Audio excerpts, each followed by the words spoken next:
প্রিয় দর্শক, আসসালামু আলাইকুম। ব্যস্ত সময়ে ঝটপট নাস্তা বানাতে চান? আগে থেকে এভাবে চিকেন পুর বানিয়ে রাখুন। পুর তৈরির জন্য মুরগির বুকের মাংস এভাবে কিউব করে কেটে নিয়েছি। রান্নার জন্য একটি প্যানে 2 টেবিল চামচ তেল দিয়ে 1 বাটি পেঁয়াজ কুচি, 1 বাটি মাংস, স্বাদ মতো লবণ, 2 এলাচ, 2 টুকরা দারচিনি, হাফ চা চামচ করে আদা রসুন বাটা, হাফ চা চামচ করে মরিচের গুঁড়া ও ধনের গুঁড়া দিয়ে দিলাম। 1 বাটি সবজি দিলাম।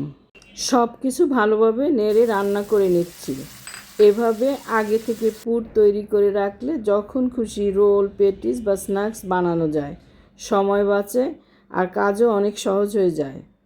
এই পুরের মধ্যে আরও দিতে হবে 1 টেবিল চামচ সয়া সস, 1 টেবিল চামচ ময়দা গোলানো, 1 চা চামচ করে কালো গোলমরিচের গুঁড়া, টেস্টিং সল্ট ও ধনেপাতা কুচি দিয়ে একটু নেড়েচেড়ে নামিয়ে একটি বাটিতে বেড়ে রাখবো। ঠান্ডা হলে ডিপ ফ্রিজে রেখে দিব।